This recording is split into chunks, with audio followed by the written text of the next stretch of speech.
everyone. This is Tanya Davis here again through the Atlantic Publishers Marketing Association. I'm here today to interview Francesca Ekwuyasi, and I have her book here, Butter, Honey, Pig Bread, which I've loved and have read twice. And I'm speaking to you from Epiquet, Prince Edward Island in Mi'kma'ki. And this is the third interview I've gotten to do for this Voices campaign to elevate 2S LGBTQ voices in Atlantic Canada and connected to Atlantic Canada. And I'm just very happy to be here today. I'm going to read Francesca's bio, and then we're just going to chat. It's a Thursday morning. It's sunny outside, so we're feeling hopeful. Yes. I'm sure a lot of you are familiar with this book, and Francesca. She is a writer and multidisciplinary artist from Lagos, Nigeria. Her work explores themes of faith, family, queerness, consumption, loneliness, and belonging. Her debut novel, Butter, Honey, Pig Bread, was longlisted for the 2020 Giller Prize, was a finalist for CBC's 2021 Canada Reads, the 2021 Lambda Literary Award, the 2021 Governor General's Award and Amazon Canada First Novel Award, and the 2021 Relit Award. Most recently, it has been longlisted for the 2022 Dublin Literary Award. Her writing has been published in Winter Tangerine Review, Brittle Paper, Transition Magazine, the Malahat Review, Visual Arts News, Volume 1, Brooklyn, Guts Magazine, The Puritan, Canadian Art, and elsewhere. Supported through the National Film Board's NFB Filmmakers Assistance Program and the Fabien Colas Foundation, Francesca's short documentary, Black and Belonging, has screened in festivals in Halifax, Toronto, and Montreal. That is a lot of recognition and a lot of things going on. And I'm just so happy to have you here on my little Zoom today, Francesca. Hi. Hi, thank you so much. How are you doing over there? I'm so good today. I slept really well. I had a nice evening because I was at Alexander McLeod's Animal Person book launch. And it was so delightful to see, like, I didn't, there's things I don't necessarily understand about legacy and like community here. But I mean, Alexander McLeod is a legend and his father was a legend. And so the auditorium was full of people. I haven't been to a full auditorium in so long, and reading in person, and that was really incredible. So I was at that and feel so encouraged by that. Yeah, that's so lovely to get to be in a community room of celebrating a literary debut, because I guess this book came out and you've done so many interviews and it's been nominated for so many awards. You've gotten a lot of press, which is well deserved. I love this book so much. I bought it as soon as I saw it at the bookmark here, because I knew it was coming. And then I read it again for this interview. And I don't usually read books twice. It was such a delight to already be kind of familiar with the characters and remember what was happening, but get to like settle in deeper this time. But how was it to do all this press and stuff, but over Zoom for the last couple of years? Yeah, it's been so interesting because on one hand I appreciate being in the comfort of my home, being able to like close the computer, put the phone down and go into my regular life. In that way it's been very grounding, because just now I went to see my roommate, so I was like, I'm so late, I have an interview, and that's just kind of normal. Right.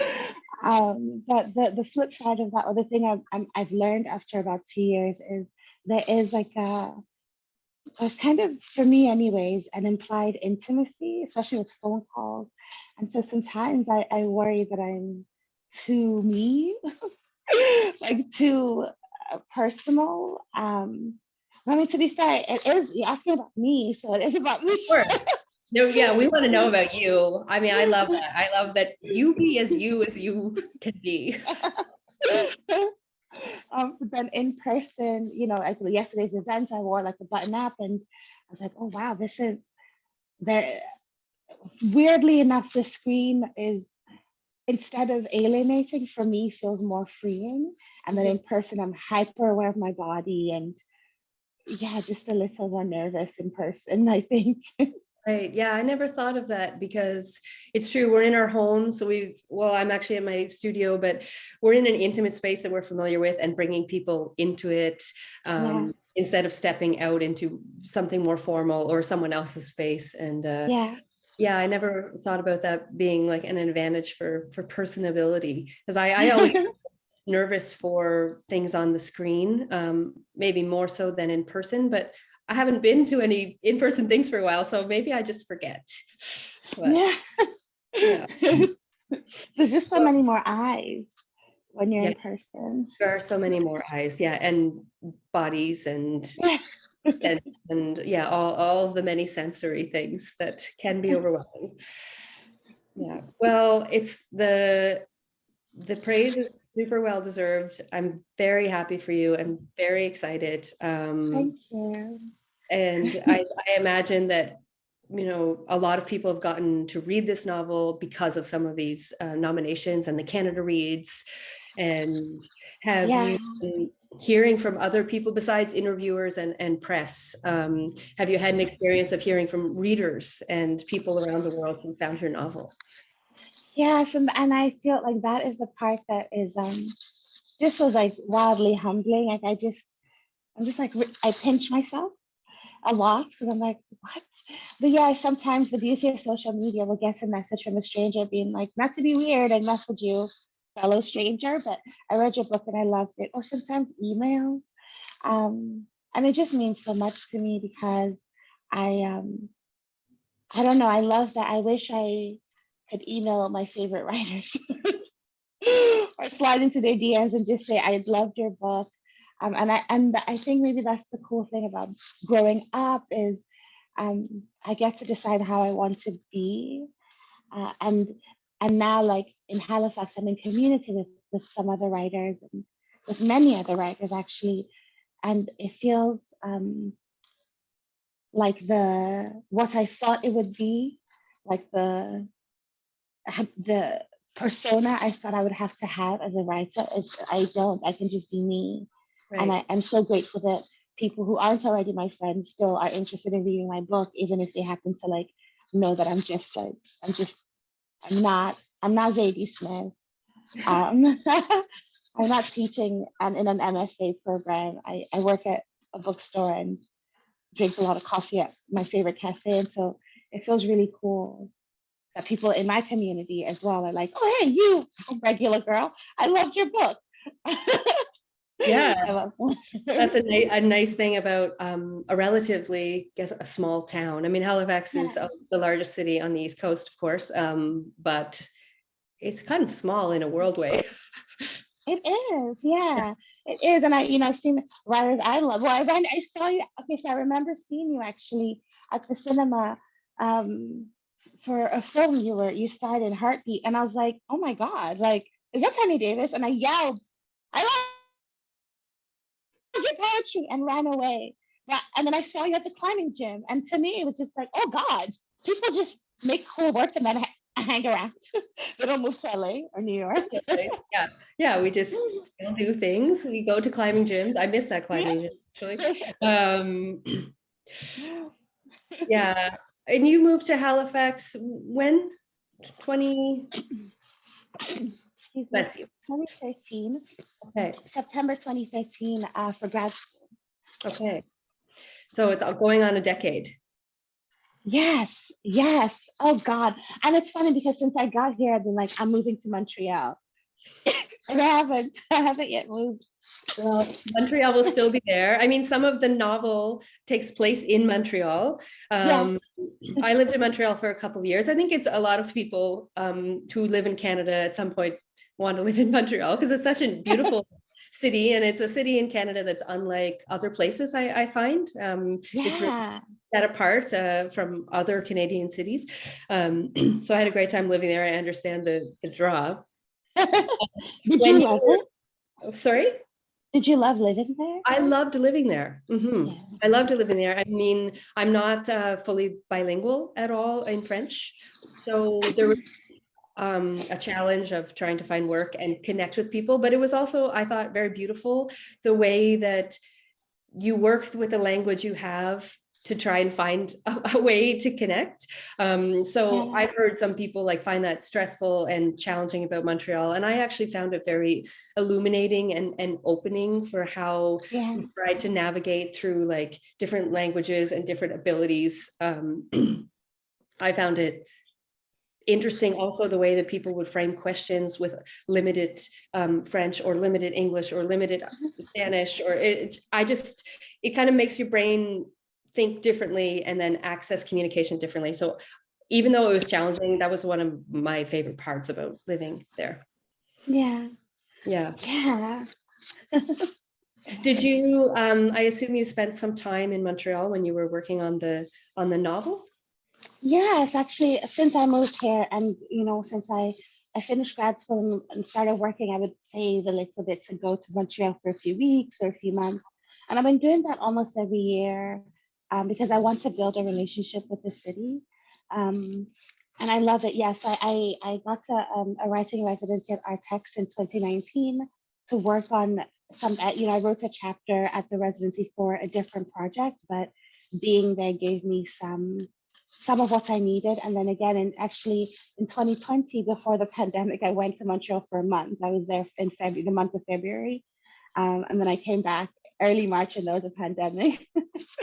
but yes, I love to spend time there because I love to spend time wherever I want to write because I find for me there's things I'm very into library research and watching videos and reading other people's work about places. But for me, there's nothing quite like being in the place to be able to like translate it through, for a fictional character.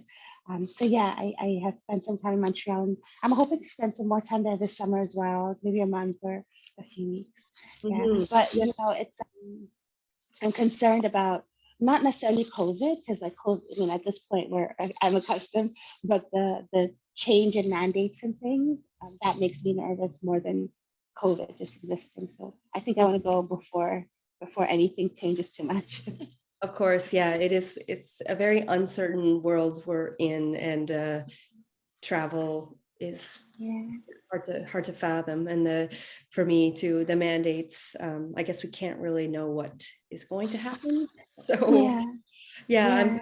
yeah, it's a stressful thing. And I could tell that you well, I figured you had been to Montreal without asking that question. I kind of guessed just based on, because you painted a very real picture of it, and some like the art gallery that Kangde was working in, and a couple of things that I imagined you being there. And also you thanked, I always read authors acknowledgements at the end of their books. I love to hear who they thanked and who helped authors on their journeys, whether it's editors, family members, friends. I just love to know that, have that little window into a writer's world and their community that they were around when they were writing a book. And you said it at the end, you thanked the baristas and the bartenders at all the cafes and bars that you sat in when you were working.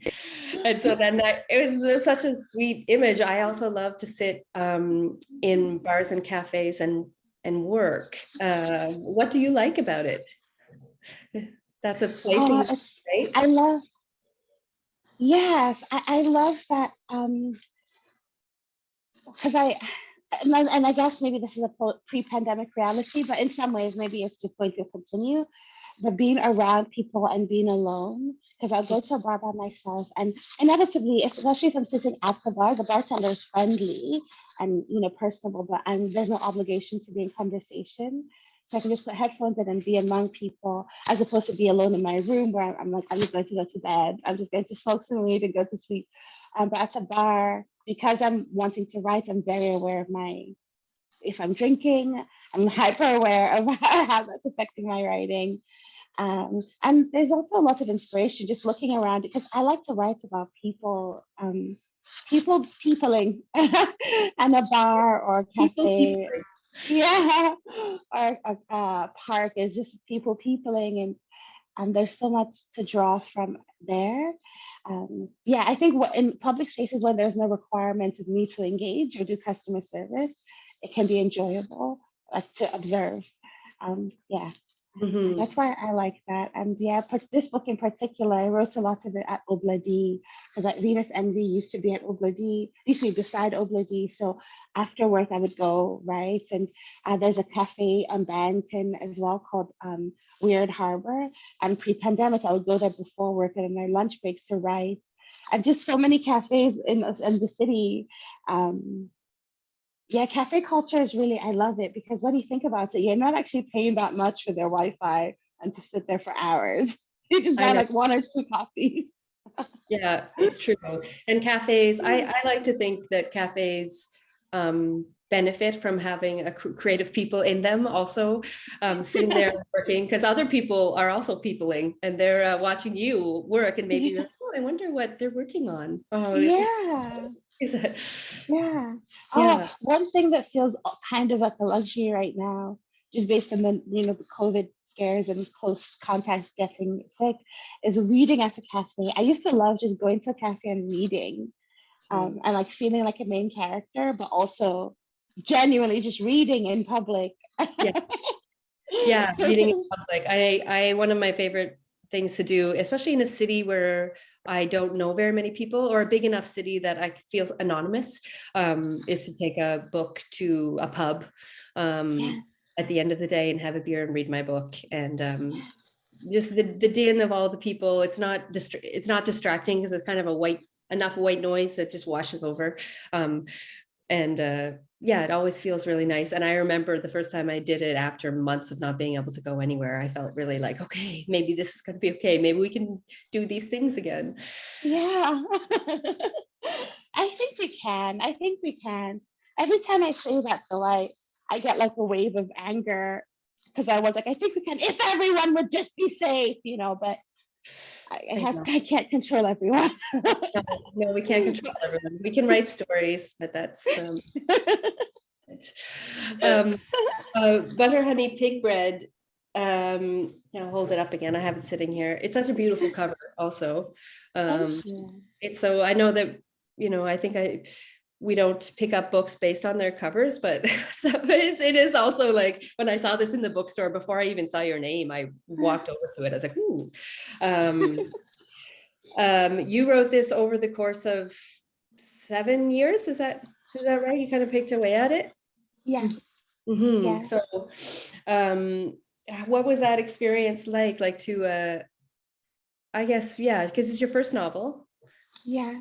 And I know It that you've was, written lots of other fiction pieces and essays and done lots of work, but a novel is a large undertaking.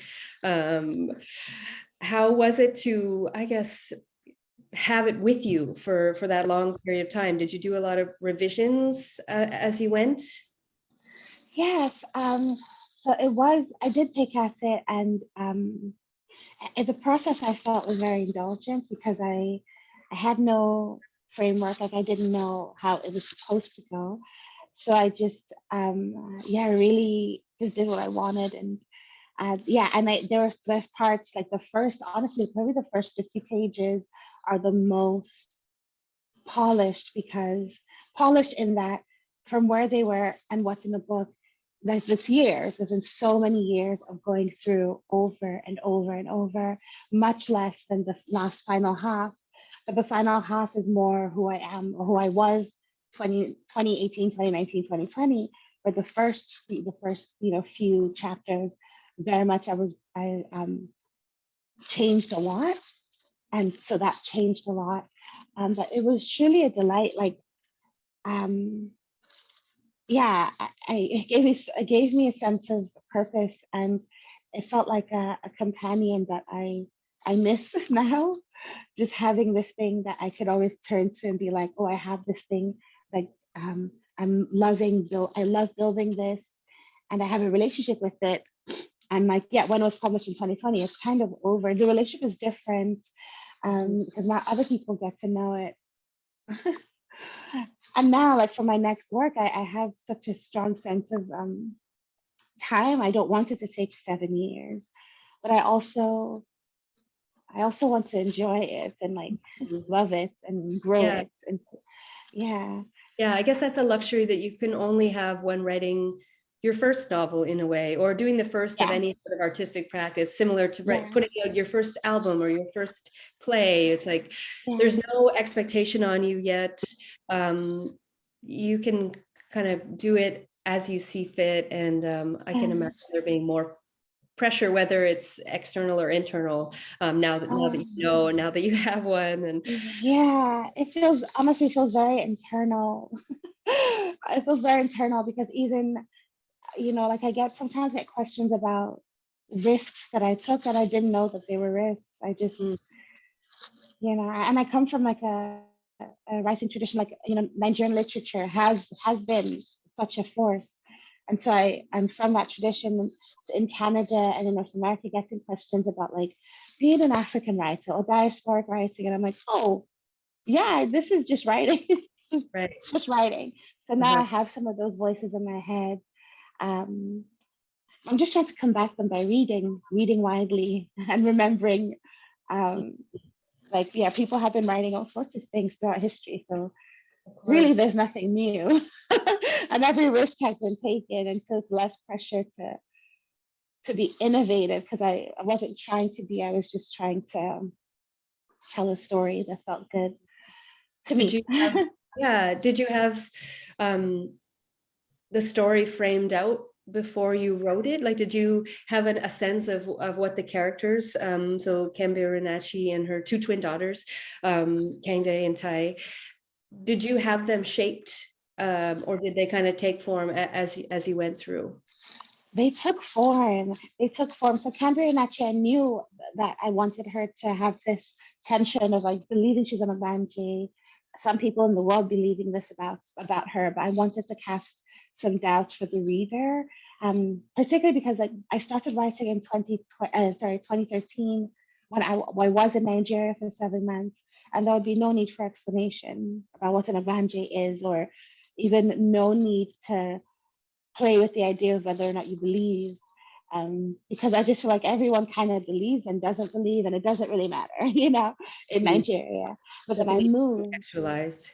It doesn't, it just is like, well, if that's what she says, happy days, But then I moved, and then I was thinking about like different perspectives, different cultural perspectives, but not too much, I don't think. But Kambirinachi was more or less formed, particularly her childhood self. Her adult self was less formed, and so that grew in response to her daughters. And again, the daughters grew in response to each other, in response to like things that I decided would happen to them or beside them, or where they would go. So the characters definitely grew. I didn't know them well before. Yeah. It seems like such a lovely part of novel writing. I'm scared of writing a novel. I'm very impressed with anyone who can do it. And obviously, people do it. I'm so glad, because I love to read novels. But it seems to me a nice part about it is sitting with these characters over the course of a couple of years or many years, and hundreds of pages and thousands of words as they take shape, and as they work through their problems or not. I was really rooting for them, and also Tai, who has spent some time in Halifax, in this novel. I assume that you started writing a lot about her when you were in Halifax, and you had lots of scenery to put in this novel. One of the things I loved about the Halifax scenes was, because I lived there for a long time, so I recognized a lot of the things, even when you changed the words or the names. I was like, I know that. But you did such a good job of also putting some real Halifax stuff in there, like painting a very true picture of it. It's this beautiful East Coast city, and it's moody, and it's romantic, and it's on the ocean. And there's a lot of racist history, and Africville happened and has been raised by white people. And you gave readers, maybe who aren't familiar with Halifax, this nice line of like is a fictional place in a way, because it's in a fiction book, but it's a real place with real beauty and real hardship, and real struggle. So I thought you navigated that beautifully. Thank you. I Nice think to that was possible because I live here. Because I don't have that relationship with Montreal. I'm just going to move because my battery is getting low. I don't have that relationship with Montreal because I just haven't lived there long enough to know. So I was Mhm, very excited to be able to do that with Halifax. mhm. Um, yeah, like it felt possible and not labored, not as labored as it might Right. have been with not labored in the sense that for to have a kind of intimate lens, and to be able to have a fictional character navigate a space like that. Oh, I'm so sorry. Um, Look right out. It's lovely. I would have had to do a lot of research and interviews, and there's still some this. It just would have been a different process, but with Halifax, I just lived here and happened to know these things and happened to spend enough time in communities to be able to write about it without maybe being heavy-handed. I don't know, but yes, this is why I want to go where I'm writing, go to the places that I'm writing about. Mm. Um, Yeah, so you yeah, can, yeah, have more of a sense of them, more of a nuanced sense of them. yeah, Mhm, yeah, mhm. yeah. Are you, oh, well, I have a question about where you might be going next, but one of the things I I loved, that I think it happened on page, was by page 13 or something.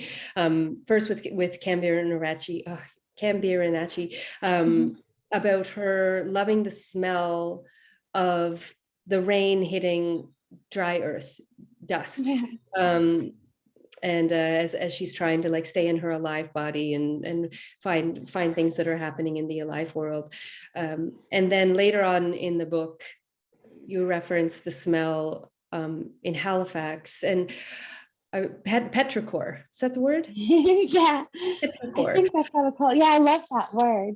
I think it's Greek. It's like the life fluid of the gods, maybe, or something like that. I just remember the Yeah, root of the word is so dramatic, but it's just that yeah. smell. It's that smell. And when I read it, I remembered that when I lived in Halifax, there was a smell of the moisture hitting the air, the ground there, that was very specific, that I actually haven't smelled in PEI. It doesn't smell the same. In Montreal, it doesn't. Um, Mm. and just yeah, just thinking of the various places that, I mean, it's such a little thing, but I carry it with me for most of the novel. Like the smell. Um, anyway, that was a bit of an aside. I just wanted to say how much I love that you put that in there. Um, Thank but you. speaking of being where you're writing and getting to go where you're sending your stories, is there anything that in the works now that you're working on that causes you to want to travel anywhere else? Oh yes, yes. I'm working on a story, and I'm excited and really, wanting to nurture it into a novel. Um, I want to go to New Orleans just to see, just to smell, because the character so far has seen this movie as a child and is like nurturing this like intense, romantic idea about the trees, with the dripping Hmm. Spanish moss. So I've researched these trees because they were in the movie. But and so the character in her adulthood ends up going to New Orleans, and I'm like, yeah, like I could just pick a different place that I have been to, but I want to go because there's I mean, why not? Because really, I could just pick a place I've been to. I could pick a path that I is easier to access, a story that doesn't need to take place in a place that I have never been, I guess. But right now, I really want to go to New Orleans and yeah, see what that's about. See what they're doing there and how it smells. I don't know how possible it will be, but It's possible. I think it's possible. Yeah, I would love to read a story that you placed in New Orleans. and there's a short story that I'm honestly, I've been in love with the idea since um, last fall when I went to Cape Breton, but it's called Cape Breton. Um, and I have to go back because I need to do some homework to finish the story. But Yeah. A little bit more accessible than New Orleans, maybe, but Exactly. I mean, Cape Breton is Exactly. still far. It's still hours away. Oh, But it's hours away and I don't know how to drive, but okay. I know I'll learn. I'll Yeah. learn to drive and I'll make it back. Mhm. And of course, I have a romanticized idea of Cape Breton. Like I'm thinking of the Cabot Trail, Mhm. and when there's so much more to Mhm. it, Yeah. and a darkness that, yeah. And there's lots of writers. There's a writers community in Cape Breton, and it has a very rich history of storytelling. Yeah. So, Yeah, that's where I met Alexander McLeod last fall. The Cabot Trail Writers Festival. So, I think it's called the Cabot Trail, but yeah, in Cape mhm. Breton. And then I met a number of writers from Cape Breton with like Scottish history, and I was so floored. I'm like, and they all had a similar language. Like they had a shorthand for experiences there. It was really cool. I love Mhm. to see it.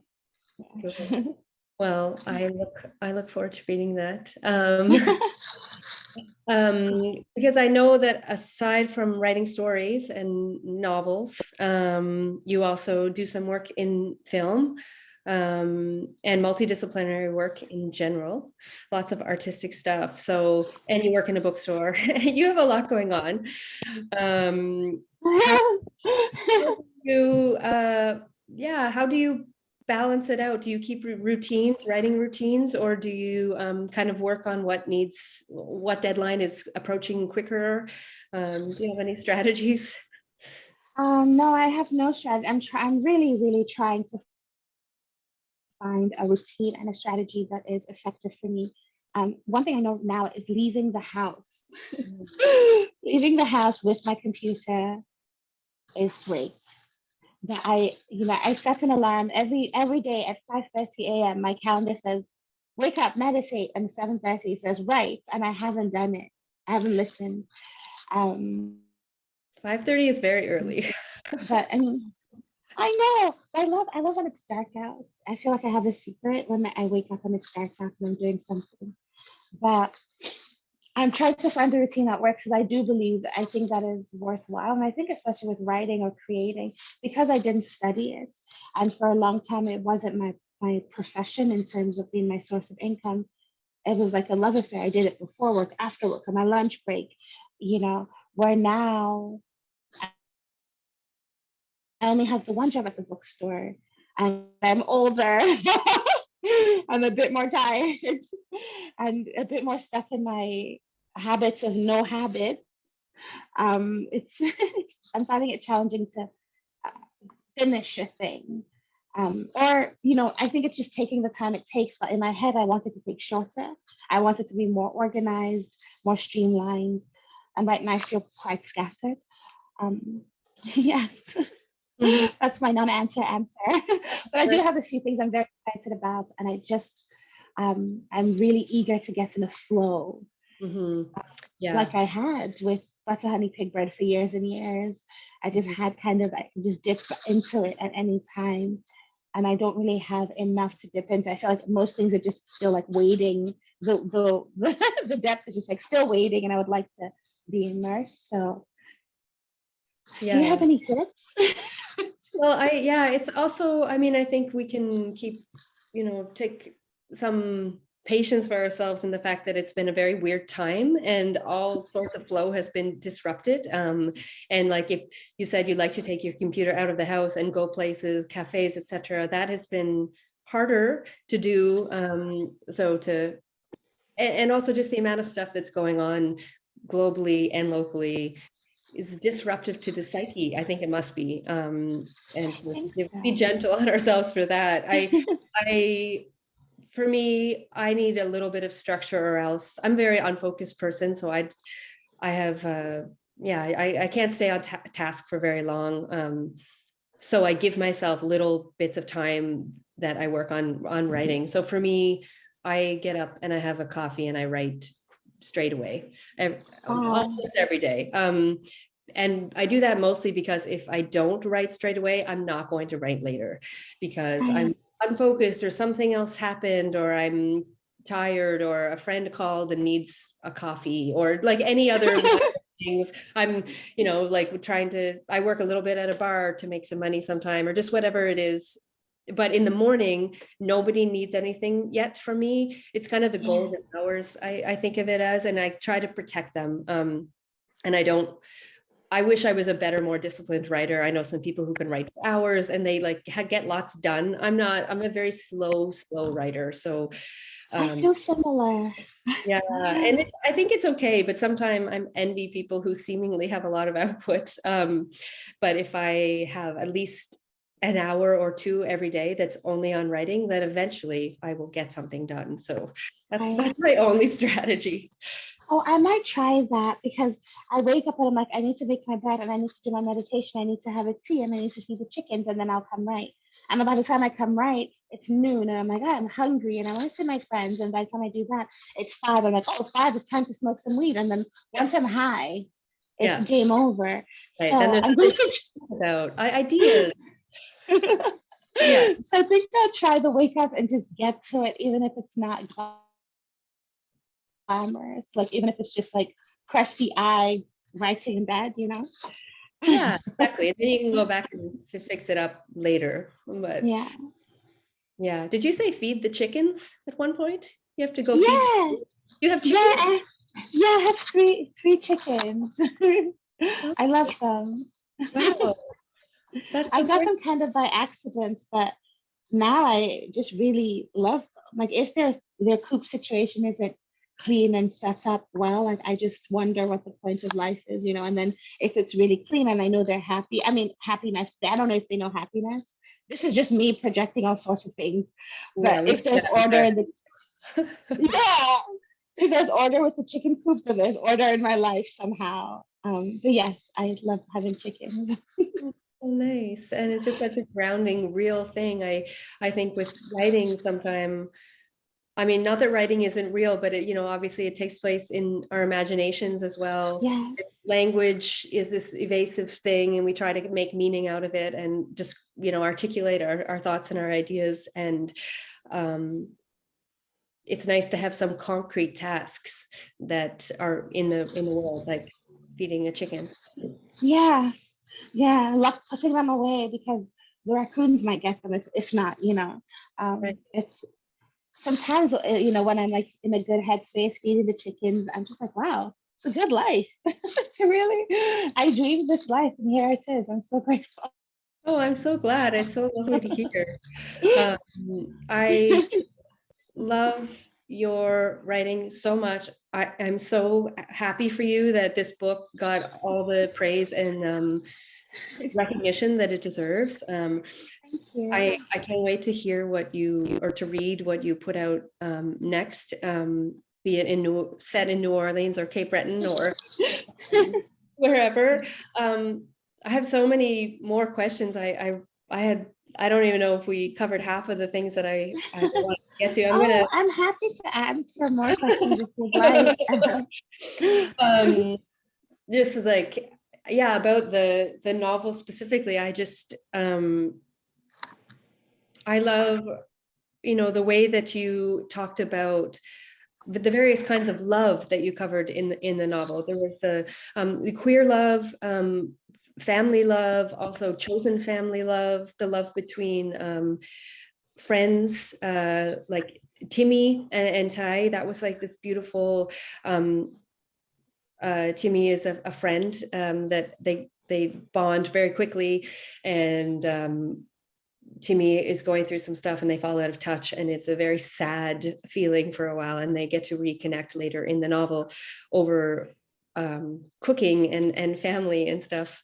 But I just thought you had so many astute observations about love and the loneliness in it, how Ty is like, trying to consume it, wants it so bad to fill her emptiness and her loneliness and her longing.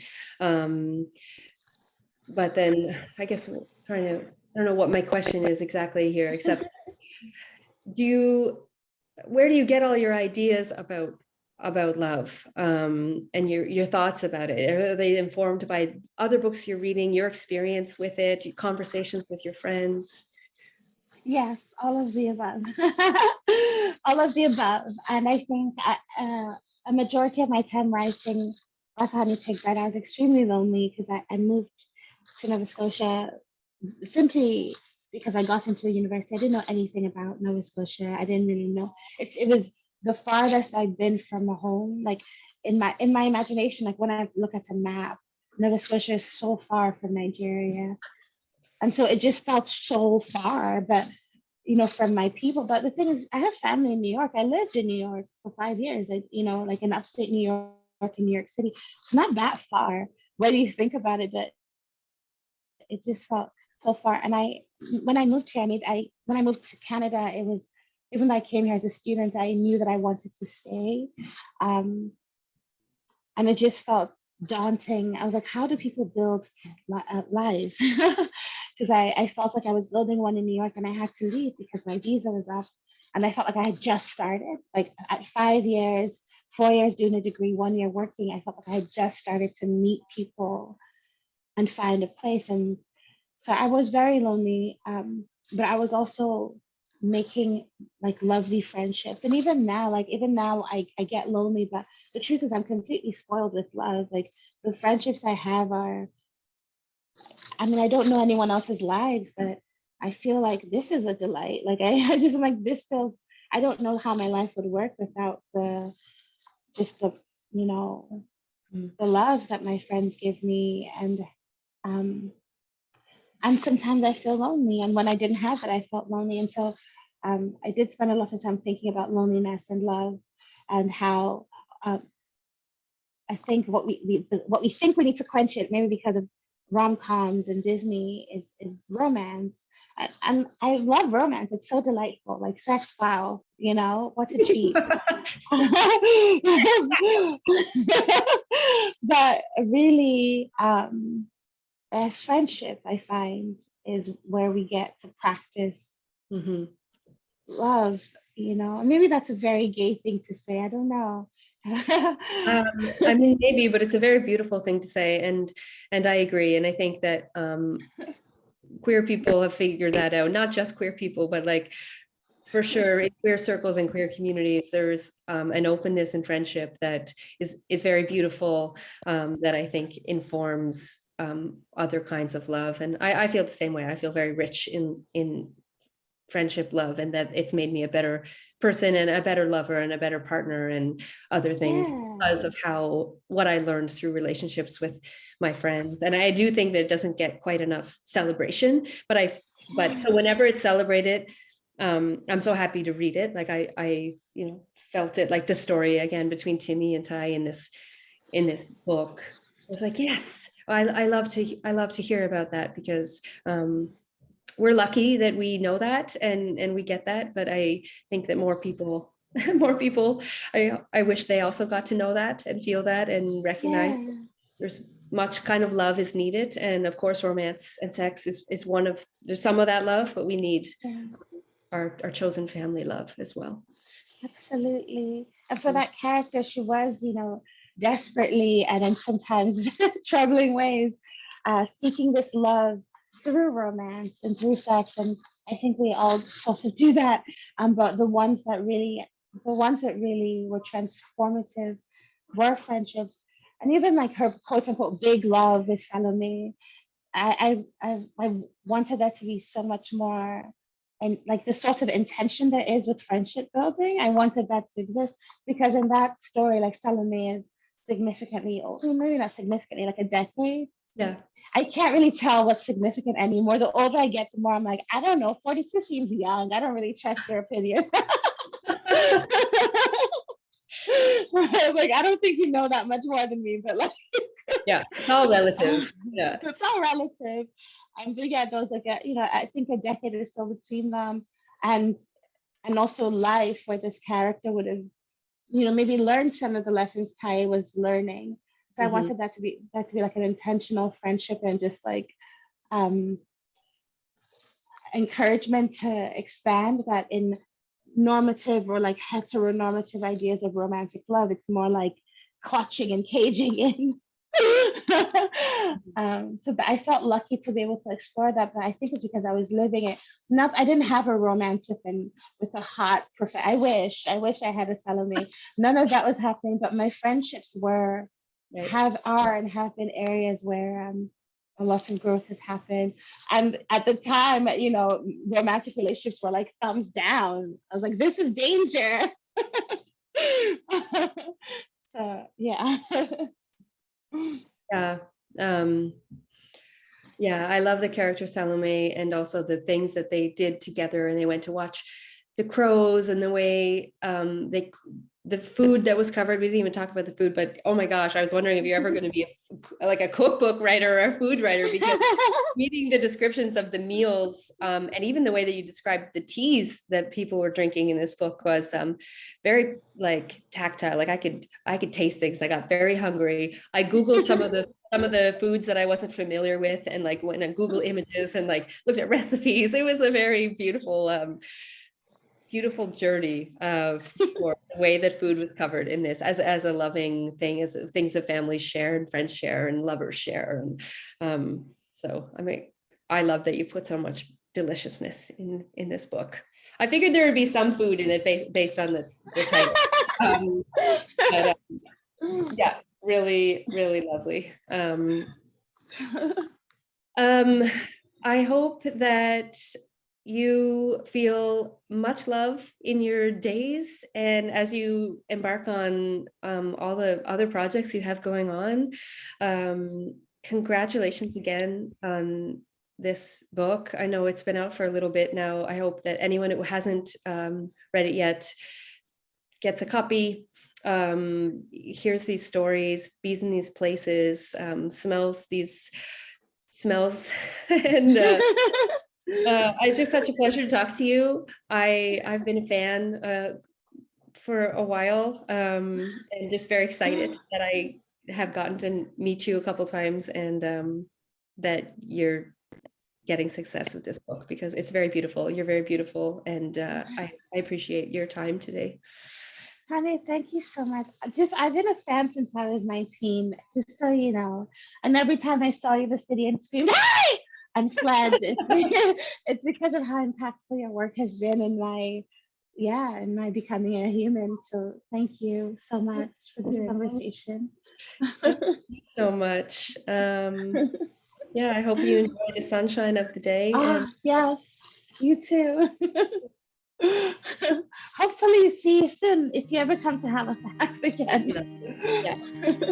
Okay, thank you. Bye. Bye.